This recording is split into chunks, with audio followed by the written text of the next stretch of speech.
ನಮಸ್ಕಾರ ಗೆಳೆಯರೇ, ರೋಬೋಟ್ನಂತಹ ಟ್ಯಾಂಕ್ ಅನ್ನು ಶೀಘ್ರದಲ್ಲೇ ಗಡಿಗಳಲ್ಲಿ ನಿಯೋಜಿಸಲಾಗುವುದು.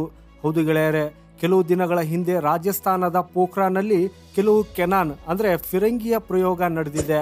ಇದು ನಿಖರವಾಗಿ ರೋಬೋಟ್ನಂತೆಯೇ ಚೆಂಡನ್ನು ಸ್ವತಃ ಹೊರಗೆ ತೆಗೆಯುತ್ತದೆ, ಸ್ವತಃ ಲೋಡ್ ಮಾಡ್ತದೆ ಹಾಗೂ ಸ್ವತಃ ಫೈರ್. ನೀವು ಈ ವಿಡಿಯೋದಲ್ಲಿ ನೋಡ್ತಾ ಇರಬಹುದು. ಇದರ ಪ್ರಯೋಗಗಳು ಪೂರ್ಣಗೊಂಡ ನಂತರ ಈ ಫಿರಂಗಿಯನ್ನು ಪಾಕಿಸ್ತಾನ ಮತ್ತು ಚೀನಾದ ಗಡಿಯಲ್ಲಿ ನಿಯೋಜಿಸಲಾಗುವುದು, ವಿಶೇಷವಾಗಿ ಎತ್ತರದ ಪ್ರದೇಶಗಳಲ್ಲಿ.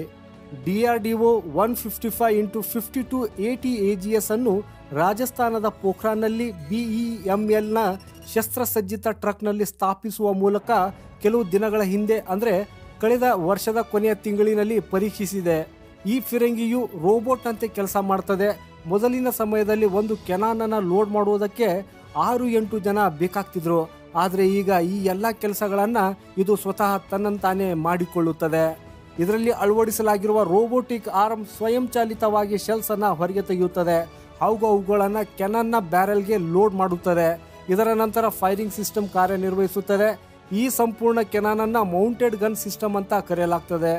ಈಗ ಸೇನೆಗೆ ಇಂತಹ 800ಕ್ಕೂ ಹೆಚ್ಚು ಕೆನಾನ್ಗಳ ಅಗತ್ಯವಿದೆ. ಈ ಕೆನಾನ್ನ ವ್ಯಾಪ್ತಿಯು 45 ಕಿಲೋಮೀಟರ್ ಎಂದು ಹೇಳಲಾಗುತ್ತಿದೆ. ಇದು ಪ್ರತಿ ನಿಮಿಷಕ್ಕೆ 6 ಶೆಲ್ಸ್ಗಳನ್ನು ಹಾರಿಸಬಲ್ಲದು. ಈ ಕೆನಾನ್ ಟ್ರಕ್ ಗರಿಷ್ಠ ಗಂಟೆಗೆ 90 ಕಿಲೋಮೀಟರ್ ವೇಗದಲ್ಲಿ ಚಲಿಸುತ್ತದೆ. ಹಾಗೆಯೇ ಗೆಳೆಯರೆ, ಈಗ ಪ್ರೆಸೆಂಟ್ ಭಾರತದ ಹತ್ತಿರ ಇರುವ ಪ್ರತಿಷ್ಠಿತ ಕೆನಾನ್ ಬಗ್ಗೆಯೂ ಕೂಡ ತಿಳಿದುಕೊಳ್ಳೋಣ. ಮೊದಲಿಗೆ ಬೋ ಅಂದರೆ ಬಿಲ್ಲು. ಇದು 155mm/45 ಕ್ಯಾಲಿಬರ್ ಹಾವಿಜರ್ವು 2019ರಲ್ಲಿ ಭಾರತೀಯ ಸೇನೆಗೆ ಸೇರ್ಪಡೆಗೊಂಡಿತ್ತು. ಇದು ಬೋ ಫೋರ್ಸ್ನ ಸ್ಥಳೀಯ ವರ್ಷನ್ ಆಗಿದೆ. ಪ್ರಸ್ತುತ ಸೇನೆಯು 12 ಬೋಸನ್ನು ಅಂದರೆ ಬಿಲ್ಲುಗಳನ್ನು ಹೊಂದಿದೆ. ಈಗ ಇದರ 114 ಆರ್ಡರ್ ಇದ್ದು ಡೆಲಿವರಿ ನಡೆಯುತ್ತಿದೆ. ಇದನ್ನು ಚಲಾಯಿಸಲು 6ರಿಂದ 8 ಸಿಬ್ಬಂದಿ ಬೇಕು. ಈ ಸ್ಪೇರ್ ರೇಂಜ್ 38 ಕಿಲೋಮೀಟರ್ ಇದೆ. ಬರ್ಸ್ಟ್ ಮೋಡ್ನಲ್ಲಿ ಇದು 15 ಸೆಕೆಂಡುಗಳಲ್ಲಿ 3 ಸುತ್ತುಗಳನ್ನು ಹಾರಿಸುತ್ತದೆ.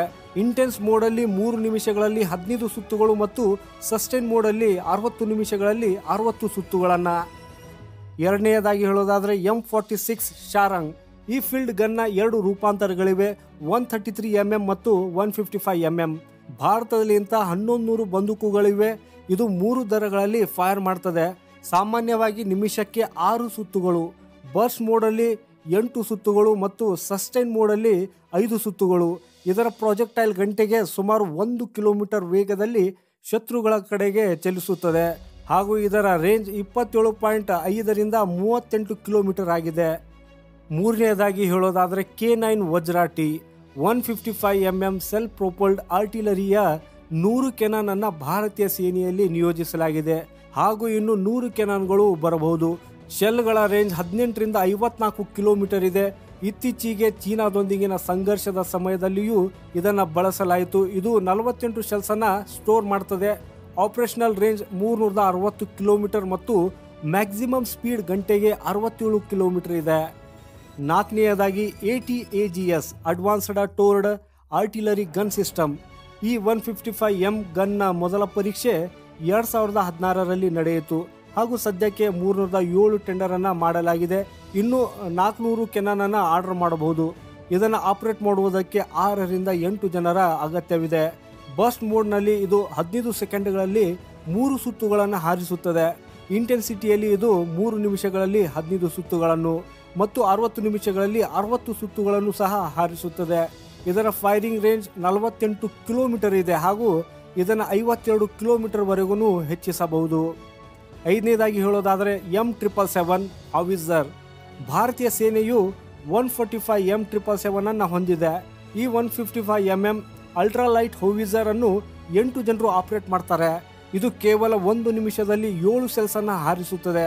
ಈ ಸೆಲ್ಸ್ಗಳ ರೇಂಜ್ ಡಿಫ್ರೆಂಟ್ ಆಂಗಲ್ಸ್ ಅಲ್ಲಿ 24ರಿಂದ 40 ಕಿಲೋಮೀಟರ್ ಆಗಿದ್ದರಿಂದ ಬಾಲ್ ಸೆಕೆಂಡಿಗೆ 1 ಕಿಲೋಮೀಟರ್ ವೇಗದಲ್ಲಿ ಹೊರಡುತ್ತದೆ.